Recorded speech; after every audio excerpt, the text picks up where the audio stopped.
maybe I'm set free today. I won't last a day out. Yeah. Because I think they come back for me.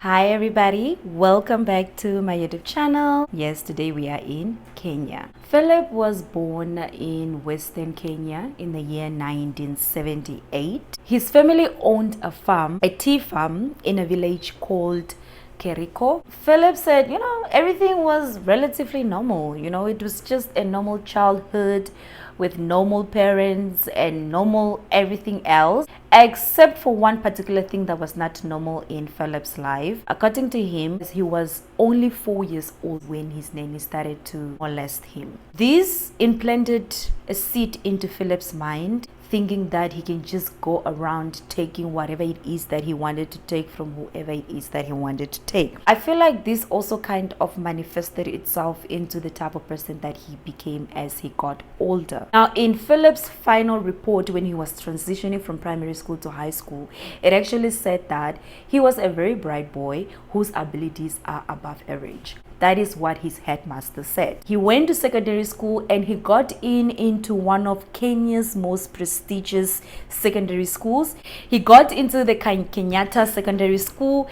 Kenyatta Secondary School was in a town called Nyeri. At Kenyatta, at that time when this case happened, the school was divided into forms. So they had Form 1, Form 2, Form 3 and Form 4. So Form 1 was year 1, which is grade 8. Then Form 2 was year 2, which is grade 9, grade 10 and then grade 11. So Philip got into high school and he was in grade 8, which is Form 1. He was the same bright young boy who was participating in everything he can get his hands on. They said that he was like very extroverted to the point whereby he will do everything.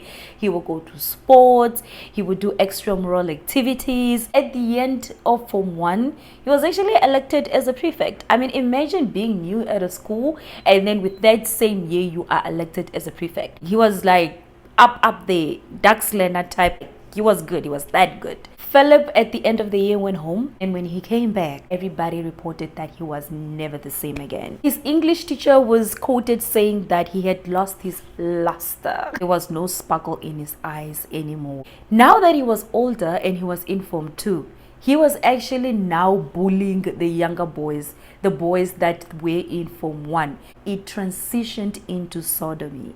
When he was accused of the whole sodomy situation, when the whole situation was being investigated, he was only sent home for 2 weeks, and after these 2 weeks were up, he returned to school. The school actually did not find any evidence or any proof to support the allegations. They just called him back to school so that he can proceed with his other school years. Imagine being that young boy. That would have been very traumatizing for him, because I can imagine that Philip probably also continued bullying him, and now more than ever because of the fact that he reported him, so he probably had that ill feelings towards him. And after year 4, Philip was done with school. He got his certificate and he got something which is equivalent to a C-. I wish I could say that Philip's school years were smooth sailing and then he ended up finishing school without any problems. But no. You see, Philip, when he was still in school, there were actually rumors, especially those years before he finished school, there were actually rumors that he was involved in a cult that he was involved in, where it had something to do with devil worshipping. Now we are getting into serial killer territory. He was initiated in this cult in Form 2 by a teacher. She was teaching them religion. That was her specialty. She taught him religion as well as Kiswahili or Iswahili. He said that this teacher was so obsessed with him. At first, it was just, a friendly together. He will come to her place. They will have a few drinks. They will have a few snacks. They will, just hang out like two friends and stuff like that. And as days got by, as months went by and as years went by, things actually got darker and darker. He will come over to her house. She will feed him food as well as drinks. He believed that after eating her food, he started to go crazy. He started to hear voices. He also said that there was actually a time whereby she took a razor and then she made cuts on his chest. She rubbed some black paste thing on the wound. After that happened, he just went completely insane. His voices that he was hearing, they would tell him to go somewhere and then he will go there to do things, and like he was just out of it. He was not in control of his actions. Form 4 came and went by. He got the certificate. It was a C minus. At the end of the day, he was like, yeah, I'm not gonna do this anymore. I'm not gonna go back to school. That's it. He was done with school. He just went to look for a job. He actually found a job in a village near his parents' village. He stayed there for that year, but then he had to move back to Nyeri. The reason he said he moved back is because he started to hear voices. The report said around the time that he moved back to Nyeri, there was a neighbor of his. This neighbor accused him, allegedly. She accused him that he tried to take her cookies by force. This is the reason why he had to move. He started working as a security at a water utility company. He was working as a security, but at different companies. Sometimes he will go to the water utility company. Sometimes he will go to, private businesses as well as private properties like apartments. So he was a security guard, but then he will be stationed at different places. He got married to Lydia, and then together they had a child. According to Lydia, Philip was a very supportive husband. Like, financially, he was very supportive. He took care of them. He took care of her and their child. She really did not have anything bad to say about him, to the point whereby she didn't even know what he was up to, really.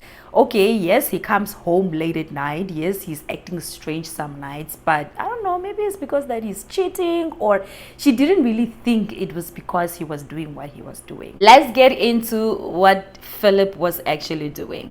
In 2008, Philip was just chilling at his house. Noticed that there was a woman who was approaching his house, but this woman was passing by. She was just walking down the street. He saw the woman and then he was like, I am going to talk to her. He went to her. Her name was Catherine. She was 32 years old, a mother of 2. He went over to Catherine. He said hi. She said hi back. He struck up a conversation with her. He shook her hand. He was friendly, right? And she was friendly back. He shook her hand. He led her away to a secluded area whereby he strangled her to death, and he hid her body in the ceiling of his company's building. From a distance for about 200 meters, I see a lady coming. And all of a sudden something comes up and say, that lady is lost. It's 200 meters away. That lady is lost.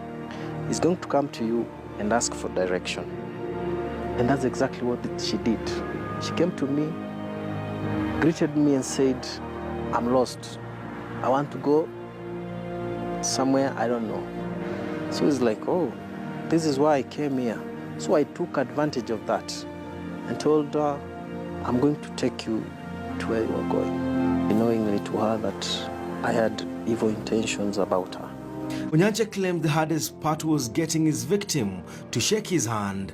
The easiest part was killing them. When Philip said he was hearing voices, he claimed that these voices that he was hearing are the voices of the members of the cult. This person was the one who was giving him orders to do what he was doing. This cult that he was initiated in by his teacher, cult leader said for him to be able to be rich, he had to kill 100 people. When he met Catherine that day, he was actually on a mission to kill 100 people just so that he can have wealth. Months go by, approximately 3 months, and then a note shows up at the door of Catherine's family. Philip was not working alone.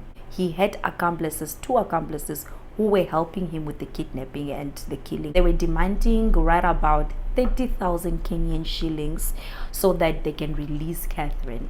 Now, Catherine's family did not have 30,000 Kenyan shillings. And then they let the kidnappers know that we do not have this amount of money that you are demanding. You are probably wondering, how did they let them know? How did they let the kidnappers know that they didn't have that amount of money? Well, it's actually very simple. Philip provided a number. He was like, we need 30,000 shillings. but we want you to send it to this number. When I was reading this, I was like, the moment he provided a number, the killings should have just stopped right there, because you have the number, track the person down and arrest them. But it's never that easy with our police officers. Never. Contacted this person. They were like, look, listen, we do not have 30,000 shillings right now. Okay, it's not gonna happen. We don't have it. But the kidnappers were just not having it. They even reduced the money to like 10,000 shillings. But even still, they could not be able to afford to pay the kidnappers so that they can release Catherine. And because of this, they actually never saw Catherine alive ever again. In 2009, a young boy of about 9 years old disappeared from his aunt's place. His name was Samuel. He came to stay with her, just like how Philip moved to Nyeri. He came to attend this prestigious school, stayed with his aunt for 3 months, and then he disappeared. About 3 weeks after his disappearance, a note also shows up at the doorstep of his aunt's house. This note shows up. This note is demanding 40,000 Kenyan shillings for the release of Samuel.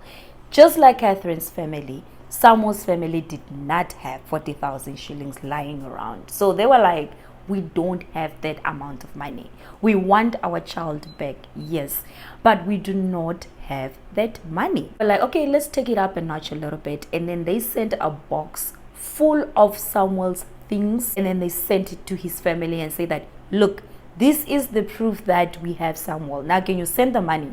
But still, they were like, we still cannot afford 40,000. Like, we do not deny the fact that you have our boy. Yes, we know you have him, but we don't have the money to pay you.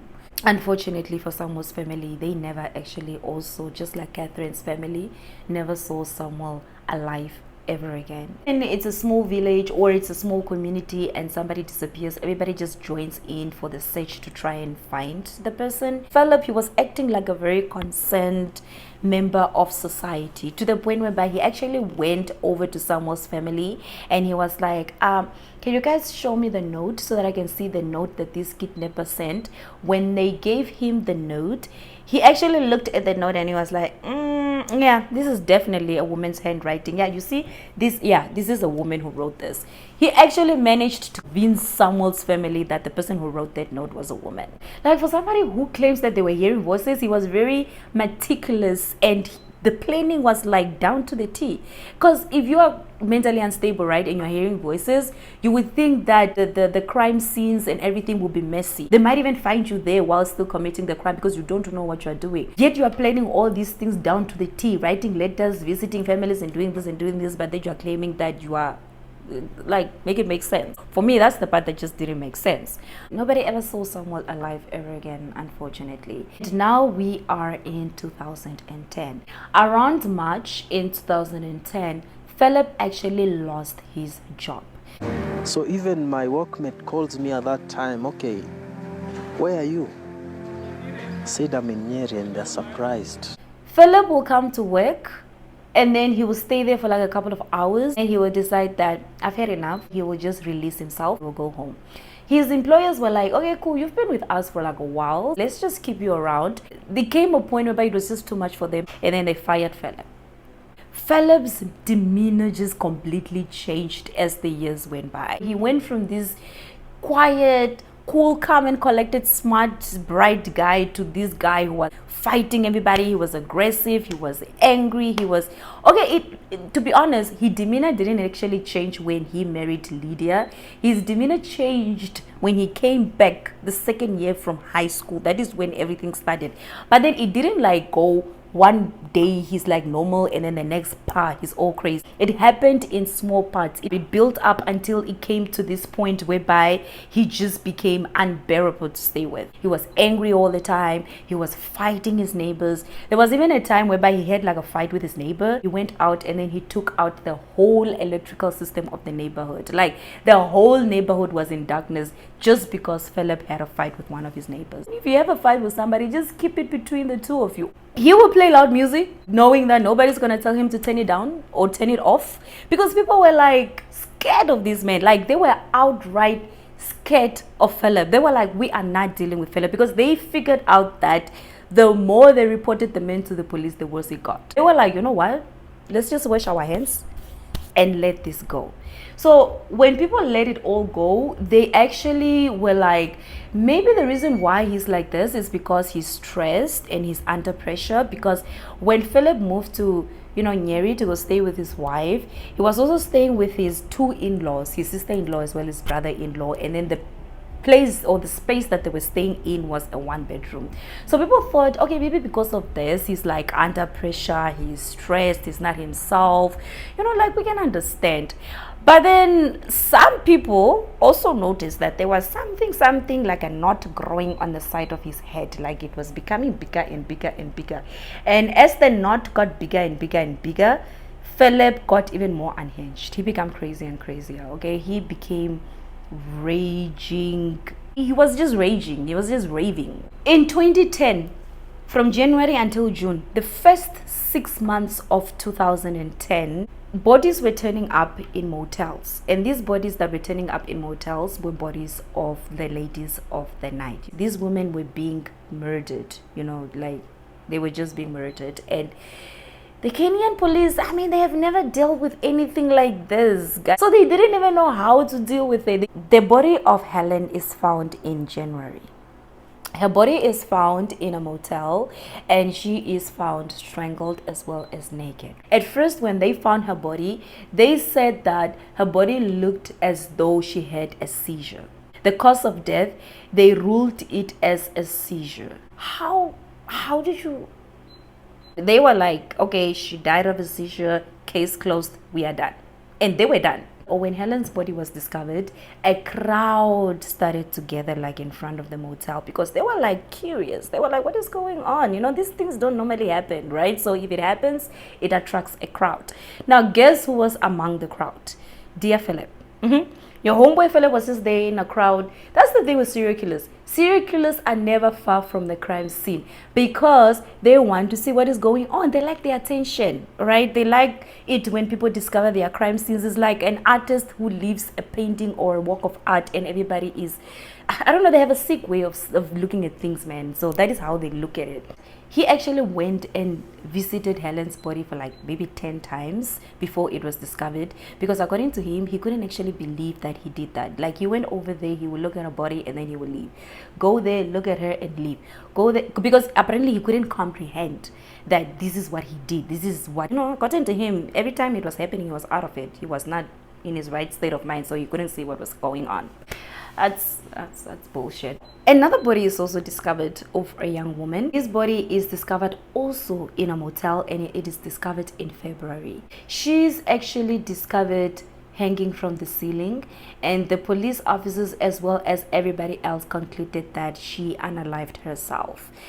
Now, this was controversial and contradictory, because his family were like, no, there is no way that she could have unalived herself. Her name was Jacqueline, and her parents came forward and said that she was actually about to move to Dubai because she got a new job.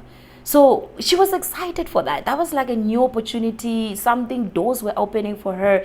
There was just no way that she could have done that. They were like, there was just so many things that was just not making sense. Like, for example, there was a note found in her bathroom. This note had a handwriting, and this handwriting was not hers. It was written in an handwriting which did not belong to Jacqueline.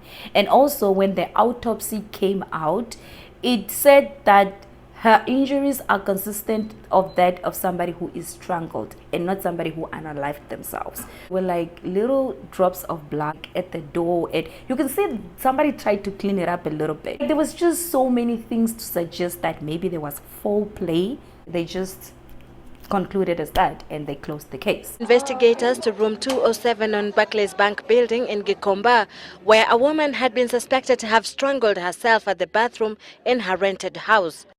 Alikuwa mhangiwa kwa choo na hii kitu ya nini? Mnaitanga nini? Mimi mnaikanga huko. Scarf, on a scarf. Every time a body would turn up, he will turn up in a crowd. Every time a body is discovered, Philip will be in the crowd. Every time a body is discovered, Philip will be in the crowd. And I'm just like, Philip, Don't you think the police are going to put 2 and 2 together? And that is exactly what the police officers did. They were like, okay, we are not saying it's him, but all we are saying is, why is that every time there is a body turning up, he is always in the crowd? In April 2010, a young boy disappeared. He disappeared from his family home, and his name was Anthony.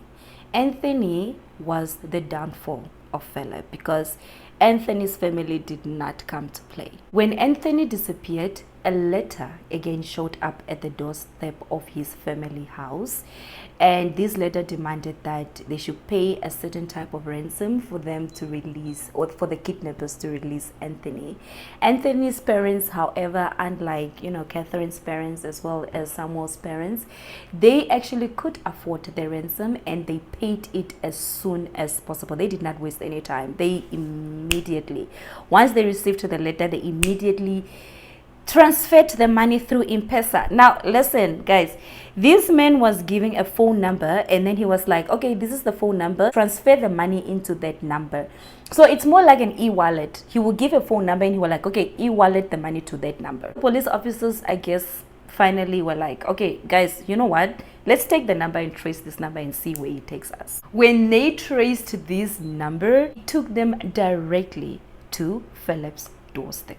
And in my mind I'm like, why couldn't we do this earlier? I love police officers, don't get me wrong, they are keeping us safe, but sometimes they traced it and they got Philip's ass. Okay, they got him. They were like, we got you. They took him into custody as soon as possible, and he was arrested. He confessed to everything. He did not waste time, but he did not take the road of, okay, I'm a sick man who likes to kidnap young boys and women and murder them for the fun of it. No, he did not take that accountability and responsibility, just like most serial killers. They always want to blame something else.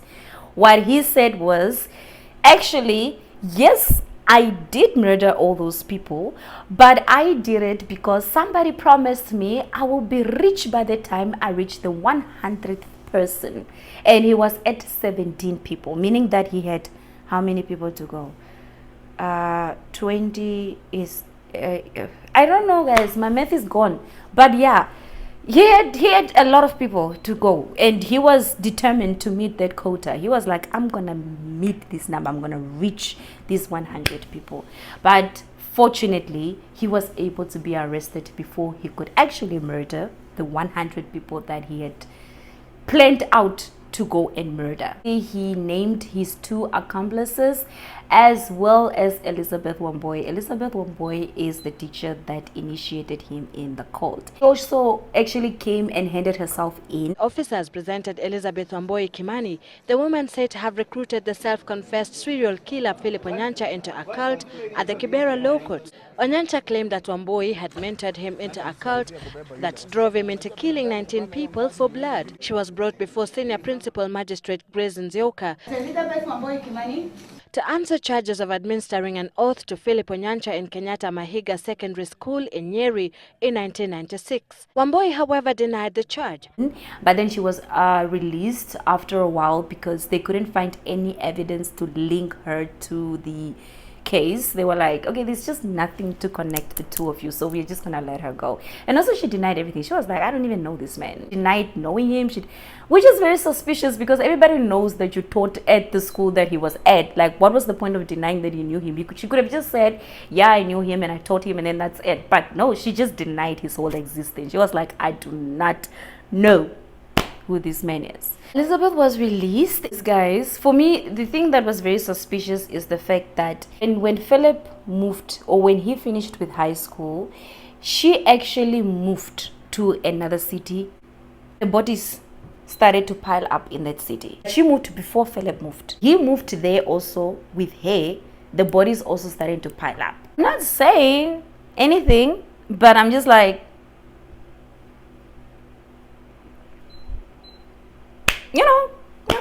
Philip got life imprisonment without the possibility of parole. He is actually in prison right now as we speak. You got life. They were like, we are not releasing this man.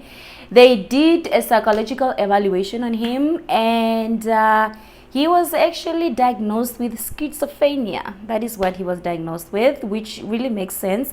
And also, do you guys remember the knot that was at the back of his head? Actually, when he got arrested, they removed that. They took him to surgery, they took him to doctors, and he got that removed. Once that was removed, he actually came back to his senses. Videos of him being shown when he was like pointing out where the bodies were, you could look into that man's eyes and you can see that that man looks dead. Like his eyes look dead. But the other videos whereby he's doing interviews, you can actually see that there is actually a soul behind those eyes. You know, he looks normal, he looks fine.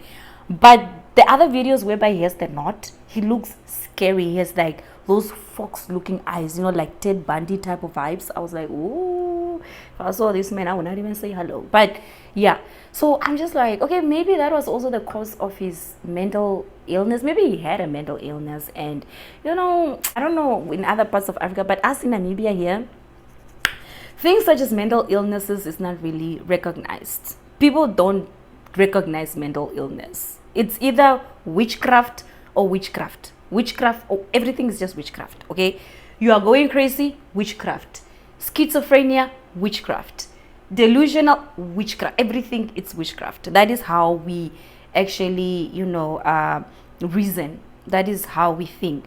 So maybe he had a mental illness, and then maybe this teacher took advantage of the fact that he had a mental illness, and then she was able to manipulate him to do whatever it is that she wanted. But then also, if this cult did not exist, it would not make sense that Elizabeth helped him do all this, because what would she gain from it, right? But if the cult actually does exist, I'm just like, how many people out there are trying to meet this quota? How many people out there are trying to kill 100 people just so that they can be wealthy? All right, I'm just praying that it's not real. I tried to find information on the cult, but I did not find anything. So I'm just gonna assume it's not real and he just made everything up, okay? Probably wondering as to the wife. Let's talk about Philip's wife, Lydia. Lydia claims that she had no idea whatsoever that Philip was busy doing the things that he was doing. In fact, she only got to find out the day he was arrested, and then she only got to find out about it the next day. Actually, the day that he even got arrested at home, she did not think that it was probably because he was busy killing people. She thought maybe it was something that had to do with his job, you know, because he was a security guard. But that was not the case, okay? Because the next day, it hit the news. The news hit the newspapers, the reports, the TV, everything, and she fainted. She saw that and then she passed out. She was like, boom, out. Because she was like, who have I been living with all this time? Who is this man? This is not my man. Okay, I did not marry a serial killer. She was shocked. She fainted, and then when she got up, she took her baby and she ran. She ran as fast as she could. She packed the bags and then she ran. She ran and then she went to go stay with her parents at a nearby village at her parents' house. Also, the main reason why she had to run so fast was because she was scared that the mob will come and retaliate. And the mob was on its way. The mob was on its way, but fortunately, they did not find her there because she was already gone. And they got to Philip's house and they even tried to burn it down. They almost burnt it down. The police officers had to come and take the torches and everything from the mob. They were like, no, wait, this is people's properties. You cannot just, you know, yeah. But yeah, she managed to get away, luckily, man. I was just like, imagine if that mob could have got there with a baby and everything. I'm just like, that would have been very bad. Because the mob doesn't even care whether you're innocent or not. The mob is brutal. So yeah, she ran, and yeah, she's safe now and happy, hopefully. And yeah, I hope she's okay and happy wherever she is, with the baby, of course. I hope they are well. And Philip right now, he's still in prison. He's very remorseful. He's saying he's sorry, and you know, he's a changed man now. He's keeping book record in prison. He's also a changed man in the sense that now he has given his life to Christ. He's a devoted Christian. And yeah, you know, in his interviews he sounded, you know, sound and he was making sense, right? He sounded like a normal person, you know. He sounded okay. He sounded like he's doing well. And for me, I'm a person that believes in redemption. I believe that everybody deserves a second chance, and just like everybody else, Philip also deserves a second chance, okay? although he murdered people, man, this is the thing, eh? Like, at one point you are very, very angry because this person killed so many innocent people. At another point you're like, but he's also a human being who was sick. He was mentally unstable. He was sick though. So I'm just like, I don't know. Okay, anyway, what do you guys think? Let me put these ones in your hands. What do you guys think? First, do you guys think that the cult existed? And second, do you think he deserves a second chance? So what do you guys think? Yeah, guys, it's so hot. I have to go. So thank you so much. Thank you so much for watching my chaotic video. I know this video was very chaotic, but I really hope it made sense. And I don't want to say you enjoyed it, but I hope you learned something from it. One thing that we can take away from this video is, guys, please don't talk to strangers. Be safe. Don't talk to strangers, okay? If a strange man says hello to you on the street and offers his hand to shake, run. Okay? Run. And yeah, so yeah, thank you so much. Do not forget to like, subscribe, and share, and show me some love. Show your girl some love, okay? And yeah, thank you. I will see you in the next video. Bye.